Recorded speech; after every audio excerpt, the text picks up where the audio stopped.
J'accuse Macron, son gouvernement et tous les pseudo-experts. Et je demande qu'ils soient jugés par les Français pour les conséquences de leurs actes. Alors, là, je vais dessiner la France, très bien réalisée, très précise, en très bon état. Bref, comme elle est actuellement, quoi, hein. Moi, je vais même en désigner une deuxième, là, juste à côté. Bon, à peu près la même forme, hein, de notre beau pays, si resplendissant, si brillant, avec plein de bonnes idées, si bien dirigé. On a un pays comme la France et qu'il y a des cas de malades. Ici, ici, ici, ici. Alors, on a des possibilités. On fait des murs.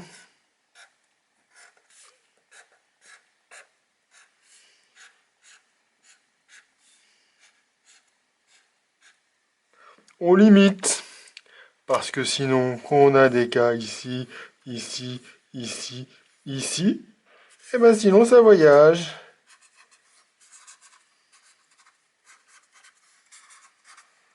Et un virus qui voyage, c'est un virus heureux, qui se développe, qui peut se reproduire, qui pourrait peut-être même muter. Et après, ça continue le voyage.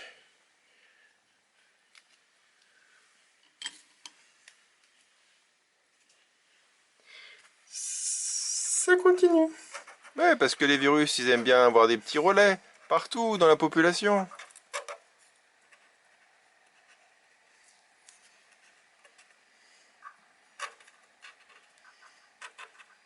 Bref, on sait quand ça commence, les diffusions, mais on sait pas vraiment quand ça s'arrête. Ça peut durer longtemps comme ça. Après, se réfugier dans des petites poches, un peu partout, continuer à se multiplier pendant des mois et des mois et des mois.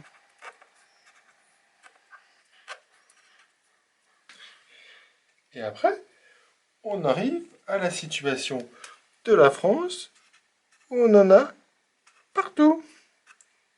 Partout. Partout.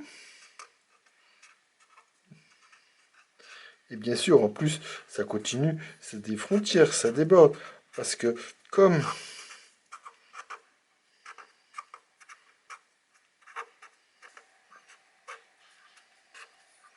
Elle va avoir un bel état, notre France.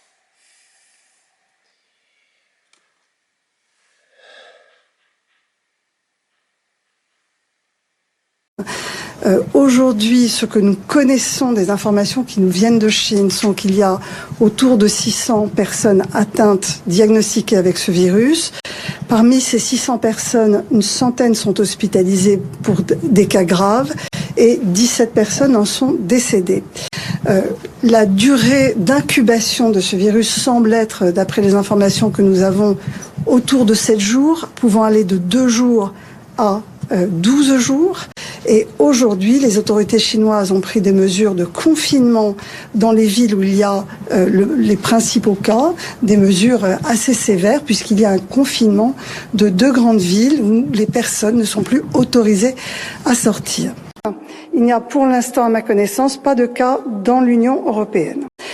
Donc, la situation en Chine est la suivante à date de ce matin. Plus de 800 cas avérés, plus de 150 personnes hospitalisées pour des cas graves, 27 morts. On sait maintenant que l'ampleur de l'épidémie a été largement sous-estimée par les autorités chinoises. Est-ce que la gestion de la crise du coronavirus par le gouvernement chinois vous inquiète, Agnès Buzyn ? Ils prennent des mesures extrêmes. Personne n'a jamais imaginé mettre en quarantaine des villes de plusieurs dizaines de millions de personnes. Aujourd'hui, ils ont près de plus de 60 millions d'habitants en quarantaine stricte. Et puis, ils ont beaucoup de villes comme Shanghai ou Pékin qui fonctionnent au ralenti avec des mesures assez drastiques. Je crois que le gouvernement chinois a d'ores et déjà sanctionné certains responsables dans la ville de Wuhan. En tous les cas, aujourd'hui, les mesures qu'ils prennent sont les bonnes mesures. Ce sont des mesures qui visent à tarir la source et éviter la circulation du virus. Ce sont les seules mesures qui fonctionnent aujourd'hui. Donc, il faut continuer dans ce sens-là. en Chine et ailleurs. Le risque est réel, on le voit bien en Italie, ce virus va circuler. Et le rôle des maires est important en réalité, parce qu'il faut que on puisse accompagner la population si jamais il faut effectivement, comme en Italie, mettre certaines villes en quarantaine ou en quatorzaine. Et donc, le rôle du maire, c'est d'accompagner les gens, de faire en sorte que la ville soit résiliente, de rassurer. Et donc, je trouve que en tant que maire, on a un rôle à jouer évidemment dans ces circonstances. Donc, vous n'excluez pas ce matin que des villes en France soient mises en isolement, sous confinement? Je crois que personne n'est à l'abri aujourd'hui. Lorsque vous étiez au ministère, est-ce que ce plan est prévu si il faut isoler ou confiner Paris? Il n'y a pas eu de contact avec la mairie de Paris lorsque j'étais au ministère. Alors prenons un exemple concret. Vous êtes élue Agnès Buzyn, maire de Paris. Comment vous gérez une capitale sous confinement, Paris? C'est là où il est très important d'anticiper. Il faut que l'ensemble des agents qui travaillent à la mairie de Paris, d'abord, soient préparés et formés de façon à Ils ne le pas... sont?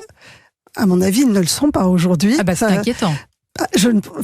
La question, il faut la poser à Madame Hidalgo. Mais vous êtes aussi candidate à la mairie de Paris. Évidemment, moi si je suis maire de Paris et si j'ai les moyens d'agir sur mon administration, la première chose que je fais, c'est de les former. Une formation alors que l'épidémie pourrait arriver dans quelques jours. Non mais une formation, ça se fait en une journée, ça se fait en quelques heures. Il faut donner les fondamentaux pour que tout le monde sache comment se comporter, comment on utilise des masques, comment on se lave les mains, comment on se comporte avec quelqu'un qui est éventuellement contaminé. Le plus important, c'est de détecter les cas et d'isoler les cas. Et très rapidement après, de faire la recherche des contacts. C'est ça qui fonctionne et c'est ça qui est validé par l'ensemble des spécialistes, que ce soit les Américains, l'OMS ou les Chinois. Si jamais le virus devait diffuser en France et que nous avions des débuts de chaîne de transmission, nous prendrions les mêmes mesures de confinement, d'endiguement très localisées, comme on l'a déjà fait pour Contamine-Montjoie, je vous rappelle. Nous ne confinons pas des villes entières parce que nous considérons que ces mesures ne produisent pas les effets attendus. Et d'ailleurs, si j'ose dire, la preuve. C'est-à-dire qu'en Italie, on a pris des mesures au début très restrictives. Souvenez-vous que les Italiens nous ont dit qu'ils allaient fermer les frontières, qu'ensuite ils allaient confiner des villes. Bon, la vérité, c'est qu'ils connaissent une multiplication du nombre de cas et que donc ces mesures-là n'ont pas permis d'atteindre les objectifs qu'ils se fixaient. Et je ne critique en rien les autorités italiennes. Elles ont agi comme bon leur semblait. Ça n'est pas du tout le sens de mon propos que de les critiquer. Nous nous préparons toujours dans le monde des transports à toute éventualité et donc dans la version la plus maximaliste de ces plans de continuité, il y a effectivement la possibilité de faire des restrictions de transport, soit sur un plan géographique, soit effectivement en donnant priorité par exemple à un certain nombre de trains en Ile-de-France ou ailleurs. Les recommandations, les conseils aux voyageurs sont donnés officiellement par le ministère des Affaires étrangères et donc il y a un site que je recommande, c'est le site diplomatie.gouv.fr. Aujourd'hui, les voyages sont plutôt déconseillés. Pour plusieurs raisons. D'abord parce que ça veut dire qu'on brasse finalement, on peut être porteur et apporter le virus dans un autre pays. On peut se retrouver... Tous les voyages. Tous les voyages qui n'ont pas beaucoup d'importance pour vous. Tous les voyages. Tous les quelle voyages, que soit la destination. C'est ce qui est indiqué sur le site. Là, par exemple, j'annule mes vacances en Italie en avril. C'est pas forcément une bonne idée pour plusieurs raisons. D'abord parce que vous apportez éventuellement le virus dans une zone qui ne l'a pas. Il y a encore des zones importantes sur la planète qui n'ont pas de virus. Ensuite parce que vous pouvez revenir avec. Et donc pour vos proches, pour vos enfants, pour vos parents, ce n'est pas forcément une bonne idée. Et puis vous avez vu qu'en plus, compte tenu de la stratégie mondiale pour freiner l'épidémie, vous pouvez vous retrouver avec des mesures de confinement qui vous concernent sur le site. On a vu qu'il y avait des Français qui étaient bloqués dans des hôtels où il y avait beaucoup de cas. Donc c'est pas forcément une bonne idée aujourd'hui que d'encourager ce mélange de populations issues de zones touchées ou de zones non touchées. Pour l'Oise et le Haut-Rhin, et pour l'instant pour eux seuls, qui sont les deux départements les plus concernés. Nous annonçons ce soir un renforcement des mesures qui limitent les contacts. La fermeture à compter de lundi matin et pour 15 jours des crèches, maternelles, collèges et lycées. La notion de confinement, vous savez, elle est progressive et elle n'est pas uniforme partout dans le monde. La Chine a confiné, mais elle a confiné une population équivalente à la France. Ils n'ont pas confiné des populations au sein de la France. Ils ont confiné, c'est comme s'ils avaient fermé tout le pays en disant désormais tout le monde est chez soi. Il y a un autre pays qui est plus proche de nous, qui vient de prendre une décision de confinement pour en espérant avoir un effet de freination, de freinage plus fort que ce qu'ils avaient jusqu'à présent. C'est l'Italie, sur un territoire partiel de l'Italie. D'autres pays ont pu prendre des mesures de confinement. La France n'a pas à ce jour mis en place de mesures de confinement de communes ou de départements. En revanche, nous mettons quand même des mesures de confinement partielles. Mais n'allez pas croire déjà que ce ne sont pas des contraintes pour les gens qui les vivent. Est-ce que vous excluez, j'allais dire presque idéologiquement, est-ce que vous excluez d'arriver à un scénario à l'italienne? Est-ce que c'est quelque chose qui est la philosophie de l'État français, du gouvernement français dans cette affaire? Ce n'est pas une question de philosophie, c'est une question de bonne pratique.